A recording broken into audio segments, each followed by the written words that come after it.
The ad we're talking about is the Spar ad for Christmas, where Charlie comes to South Africa and he gets introduced into how the South African Christmas works. And Bevan directed it and Graham edited it.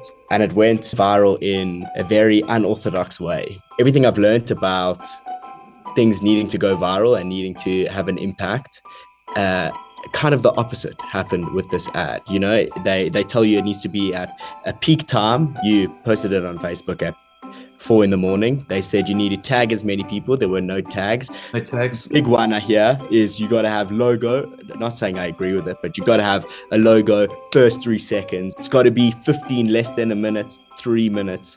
And everything that I'd learned, you went against, and it went completely viral. I've got theories on things that go viral that don't fit with best practice. And I started seeing not necessarily what an algorithm does, but how human interaction with social media can override an algorithm or can trick an algorithm. And the things that trick an algorithm are two main things. They have to stir you. And the two easiest way to stir you is one, it's emotive, so make you cry, or two, make you laugh. So where I think this was perfect and why it was perfect, and I noticed it was going to go viral because when I posted it, I couldn't sleep, and it had been on air for a week, and we're always under pressure as directors to say, latest work, hire me. And so you put the thing up, and then after 4 hours, it hit 30,000 views. I know a lot of things change between sort of like the ideation of an ad versus actually executing it. I wanted to know from you, Bevan, what was the initial idea, and how did you kind of get to where you got to press record?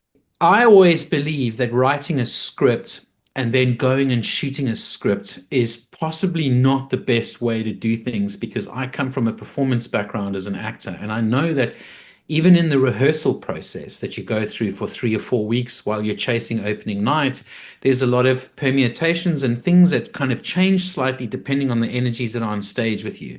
And if you take that as markers into a production like the Christmas commercial, the reason why it worked so well is the script was written off insights.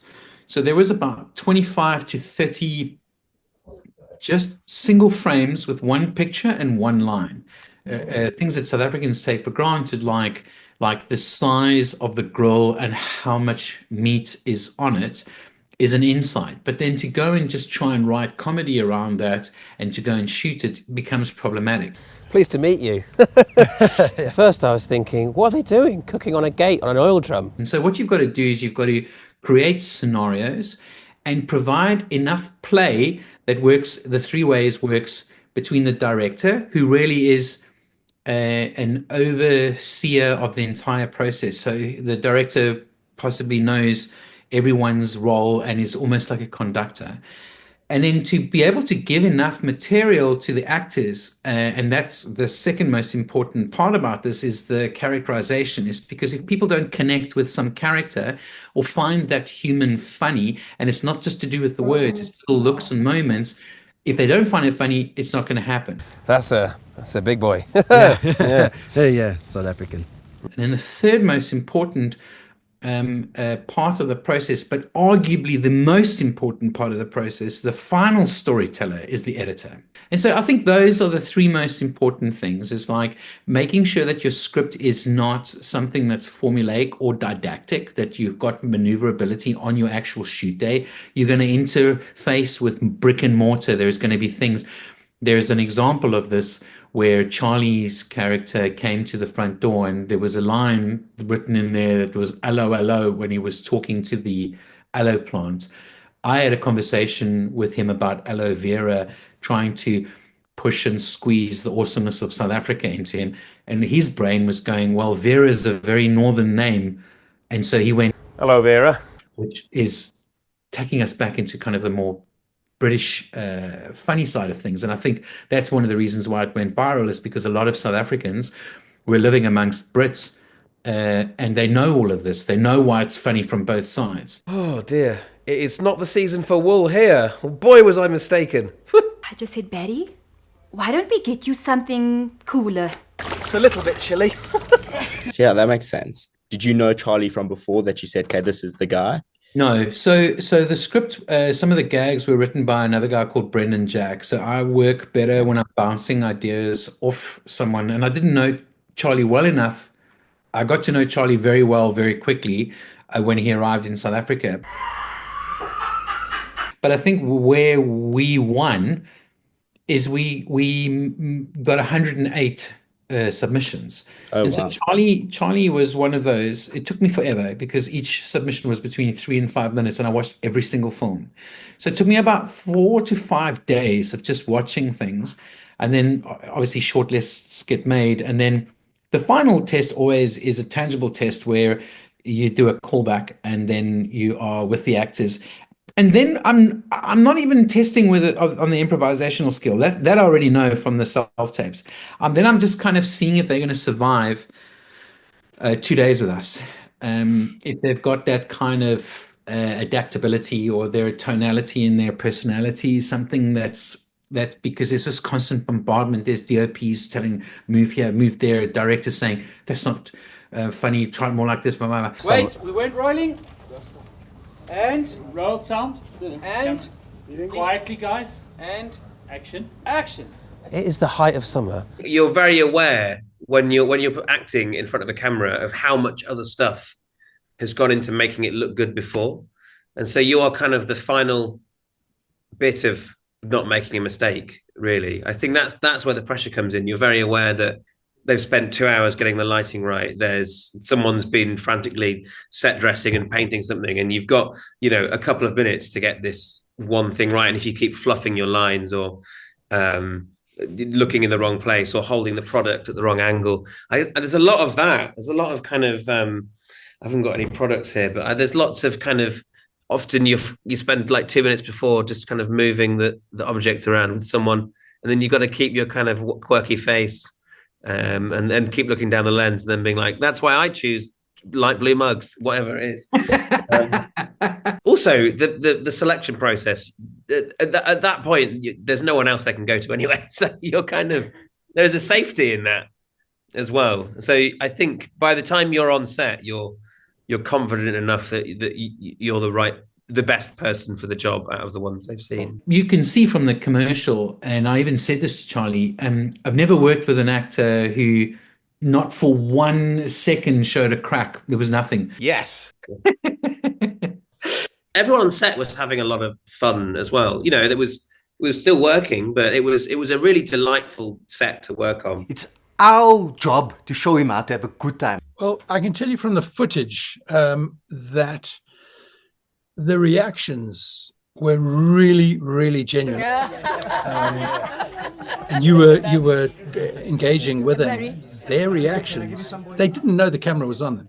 I know that there was this big camera, big arm and everything. Yeah. They had no idea that camera was on them because you were cracking jokes and making them feel so proud of being South African that their reactions were just magnificent. They were so natural and so beautiful. And that's why when I presented the ad to Bevan, I said, well, okay, you decide what you can cut out, because there were those moments on set where you were very good at giving me license to sort of misbehave, as it were.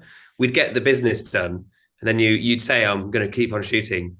And there was a sense of almost being like kind of naughty schoolboys, like just getting away with those little bit more and having that little bit more fun. And if you eat too much of it, you end up with a very big babuity. And going, I've had an idea for a stupid joke. Should we try that? Oh, I made them a snowman, but South African style. It was just water in a bucket. There was an element of playfulness which you need with comedy, which we were afforded, even though we were shooting so much in those 2 days. You got an oopsie as well. Well, yeah, my mum always called me an oopsie.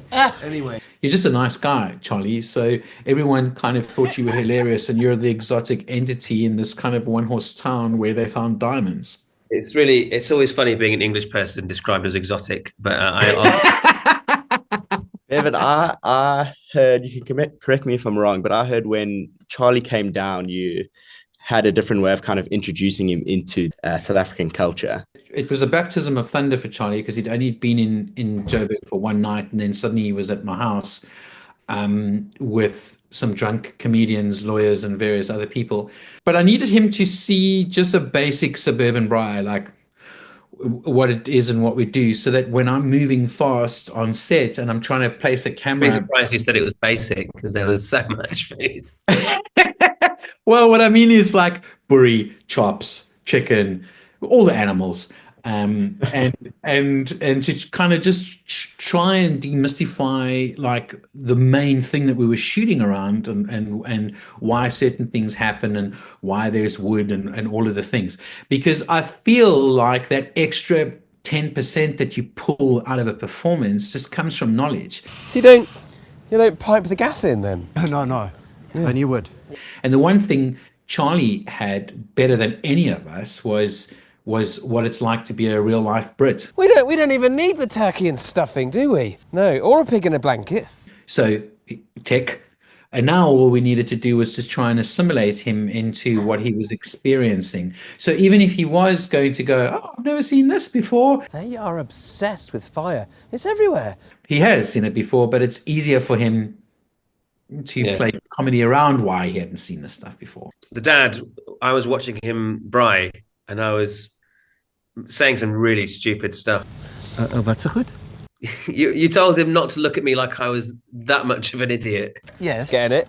Yeah. It was, because I knew that by the time Graham got a hold of those sequences, he would be able to extract what was your curiosity and what was really segues while you were trying to find good points. I don't eat meat. You're in bad luck. But I needed him to sustain the improvisation so that if Graham did extract a 3.5-second sequence out of it, he wasn't looking at you and as if to say, they're never going to use that, bro. They're never going to use that. They're always going to use it. Was like, kind of like, yeah.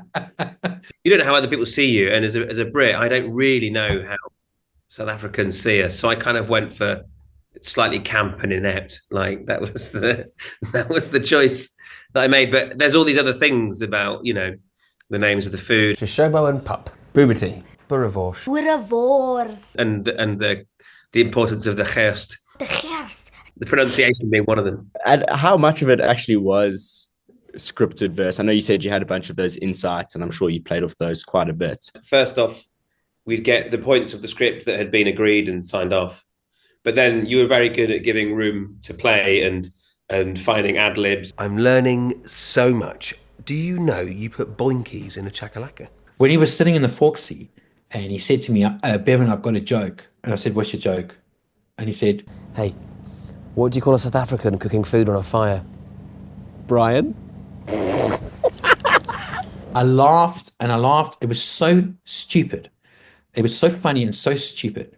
That was where we were really lucky, like really lucky. So I will say, yeah, we were lucky to find the actor. But what I think people don't understand is when they go, oh, you were really lucky to find that actor. What they're actually meaning is they're going, you were really lucky that your highly experienced team that you have long-standing relationships with managed to create the perfect environment for an actor to thrive in, playing a character that he had developed himself and added and built and made. As a comedian, my background was in improv, and I think the kind of warmest moments are discovered often, and you'll surprise yourself, and that's where you kind of grab hold of that. For comedy, at least, that moment that is the most playful, and then tease it out a little bit more. Scripting wise, you're always going to be held accountable to the large amount of money that's being paid by a client to get a product that is going to do its function. Every now and then, though, if you're reckless enough, if you're professionally reckless, you're able to get one or two good bits out through the cracks without having to get them approved in a boardroom, but just to show someone on a screen and have them have a gut response to it and go, that's funny. You may never have been able to sell it in a boardroom because they would never allow you to. But like, for example, when I'm running a camera on Charlie and there's things in front of him and I'm not cutting and he's now on stage 7 of his improv. The camera's been rolling for like 8 minutes now and he's done everything he's had to do.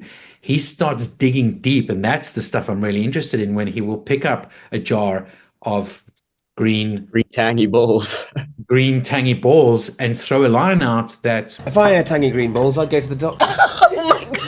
I would never have got through in a boardroom, but then suddenly the thing goes viral and everyone's calm because it's not sanctioned by the people who paid for the commercial. It's just this thing that got made and that people are, taking a part of it and passing on. And I must say, the clients were incredible in that we presented very strategically. Bevan presented how we were going to show them. It was, here's a long version, here's a 60-seconder, here's another 60-seconder, and here's a very long version. And they looked at it and we thought, okay, we may be in trouble here because they're going to say, yeah, well, we only asked for 160, so find out how you're going to do that. And you know what? All that funny stuff, not really necessary. They were the complete opposite. They came back and said, okay, well, obviously we're sitting with gold here. Make us another 60. Don't try and shoehorn everything into 260s. Make a third 60 and let's do that, which is, we all just sat looking at each other, the most fantastic thing that we could hear. So we then went and said, right, we'll make 3 60-second commercials out of it. And they realized what they were sitting with. So they allowed us to do that. There's no way that this advert was going to be a 30-second or a 60-second. Like, there was too much gold there for it not to be. And I want to know from Graham, how did you deal with that? We spoke about it before he went to shoot it and went, okay, well, there's no time limit. We can't. We'll just ignore that. This is never going to be a 60-second. It's never going to be a 90. Just go out and shoot it. And there were a few things in there that Bevan had written that I knew were going to spark off a lot of other footage. And then when I got it back, there was so much gold. And Charlie was incredible. On this particular job, we had about a 9 out of 10 extraction point. So when you got a 9 out of 10 extraction point, that's when you can make an 8-minute film.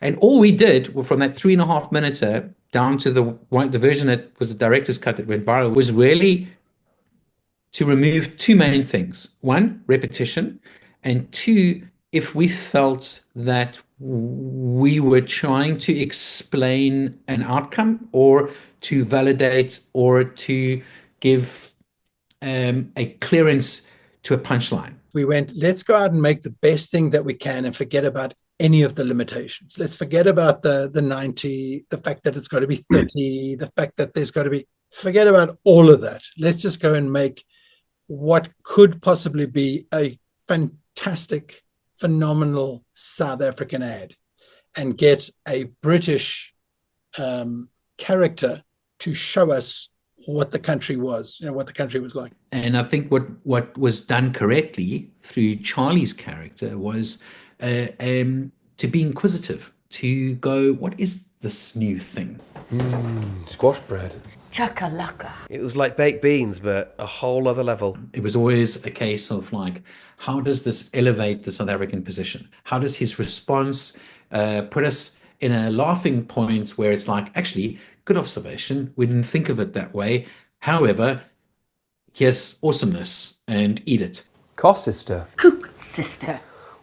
It's like a donut had a baby with a beehive. Yeah. I actually didn't think about that. It's kind of a tightrope to walk versus, South Africans getting angry, being like, don't tune our culture, versus them actually enjoying it and laughing along with it. So that's very valuable. For you, Charlie. Don't tune our culture, basically. I've come back. I came back a huge, almost evangelic about how much I love South Africa as myself. So there was a lot of my genuine delight in Barry. Anyway, yeah, Charlie even had a braai on Christmas Day. Oh, wow! Life imitating art. Yeah, it was the smokiest meal I've ever made. Like this. I can really taste that smoke. A braai is so much better than a barbecue, at home, in the rain, alone. But there was this type of, the sort of link between the actors, the ensemble. There's a rhythm. How do you maintain that? Sort of bubbly tightrope as well. There's kind of a sense that It's quite exciting, exhilarating when you're up there on riding that wave. Yeah. And you can pick it up in the first literally 30 seconds of a shoot. It either comes from the cameraman where the camera moves in a certain way and you go, okay, there's the energy, that's the rhythm. The kind of stuff that I tend to work on as comedy performance. So now the rhythm will come from the actor. And in this case, it came from Charlie. So it was very easy for me to go, that's the rhythm. And what I noticed on this is that the actors around him, or the characters around Charlie, took on his rhythm. And I went, okay, that is the right one. What happened here on this particular job, though, was I normally aim for between a 6 and a 7 out of 10 extraction, meaning I've got a lot of pressure coming from the VIP tent. They've all got their ideas. There's people constantly coming to me and various things like the food's not ready, the location, this, we can't move that, the camera's gone down, all of that. And then you got an actor who's like on action, everyone's like, okay, be funny now, be funny. So that's what has to be protected.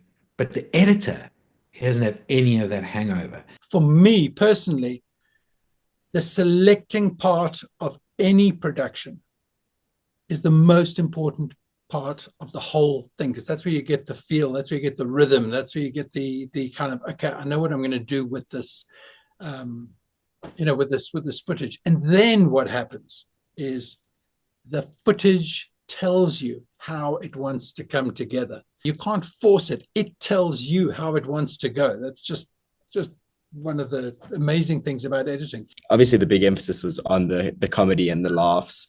But what I found, and going through the comments, I realized I wasn't alone, was you laughing, and then you crying, and you're the most patriotic person, and you just want to kiss the ground, yeah. And the comments, everyone was, I booked my flight home, I'm coming to South Africa, like, this is it. It got so emotional towards the end. Was that part of the plan? Was that always part of the script? I think it was an inevitability, let me rather say that, because there's this kind of misunderstood tonality about South Africans that I think a lot of expats wanted to go, yes, in fact, there. Like one woman contacted me and said, please, can you give me a link? And she was in the UK, she was here in North London, and she was mandated to come as a parent of a foreigner inside a UK primary school to talk to the kids about South Africa and what people do in South Africa. And her talk was to play the commercial in the class. One of the things that was in and amongst it that people haven't really seen was Spar had made these, I think, to raise money for the plight of the rhinos and rhino poaching, was these rhino balls. Oh, these more nibbles? No. Violators. Oh. The rhino dung. Oh. Yeah. No shit. Which were made out of rhino dung that I wasn't even aware of. But just sitting on set and opening a box and staring at these things and knowing that South Africans went and picked up rhino turd to have an entire fundraising thing to start fires with. It's spectacular. What do they feed the rhinos to make them these like burnable tea cakes? And so it's that kind of like that sense of not feeling like we're rubbish, we're not rubbish, but that sense of like we're better than what you think we are, and there's better things here. There's nowhere in the world you can make advertising like this anymore. It doesn't exist. Honestly, you are unable to make advertising like this anymore. The thing that people have always said to me about the people that have watched the ad, they always say it's so warm, and so it really makes you feel cozy, which isn't something I would have associated with South Africa before my trip. There you go, Jordan. You should start preaching on your TikTok. Go to South Africa, it's cozy. Straight to it. Charlie, was there anything that you did that you or came across that you went, nah, that's just bizarre? I saw an advert advising you to bulletproof your car, which isn't a billboard you get on a highway in the UK. I think the exact slogan was "Protect your family, bulletproof your car." I was like, that's different. There was monkeys on set. That doesn't happen, and everyone was like, "Put away the lenses." You don't get many. I mean, most of the shoots I do are in like Bulgaria in the winter. Bevan, Do you think that there's a phase 2 in this, or do you think that was it? I think it would be a massive ask for round 2 to go viral. I do, because I feel like to try and emulate that is also like a hard thing. I don't say it's impossible, but I also don't feel like that's the mandate. You can't do it by just changing the skin. Like, you can't just redress it. You actually have to find some form of progression for the character, and the main character is Barry. And so the only way I think a sequel would work is if Barry was like, you know what, that spirit lives in me forever, like Charlie is testamenting now, and so I have returned. I think there might be even a thing where Barry's returned and he's like, I've brought my girlfriend, wife, Yeah. because I wanted to Comes in show handy. her. I just trying to imagine what Barry's wife would look like. Like Wallace and Gromit, like his girlfriend. Like, also something that every time you swung a camera to her, there was a. I mean, I think that if they came to us and said, okay, go, what would happen then would be a very high level meeting with myself and Charlie over some drinks. And a lot of planning. But I think that we would be able to approach it in a way where we know what the foundation is. So there's something very powerful to that. Going in with something, knowing what works, using it as a foundation and building on it, rather than trying to create something from scratch. I think it'd be very smart of Spa to kind of give a season 2, because there's a trust and there's a relationship already established. You hear that, Spa? Listen up. It's all good advice. Some scary, but I really appreciate you know what? It's it. not. Advice. I think that all you have to do is you've got to know when you are editing, you have to take ownership. You have to take ownership and go, how would I want this to go out if it was mine? Not, okay, well, they've asked for that. There's the script. Okay, let me put all of that together. It's just that's atrocious. That's just cutting. You know what I mean? You need. It's funny you say that, because it's the same I think in acting as well. Like, essentially you go, well, what's the choice I want to make here that I think would make it the best? Because that's why they've got to you. Yeah. It took me as an actor, as a comic, as a director, a very long time to make the connection between they're coming to me specifically because of all of the mad things I've made, rather than, oh, they're not going to want to use me because my stuff's a little mad. I've always said, you can justify why you did something if you really, really like it. You can justify it. If you say, well, I did it because I thought you would like it, well, you can't justify that. You can't think what someone else is going to think. So you always have to go, okay, it's now mine. This is what Bevan was saying earlier with not knowing what went on in the boardroom. He never tells me. He'll tell me after we finished editing, but he will never say to me, okay, this is what went down, because it's going to affect when I see a character or when I see an actor, I'm going to go, this is the one he was saying was so difficult. It does affect you as an editor. You go, oh, this is that horrible person.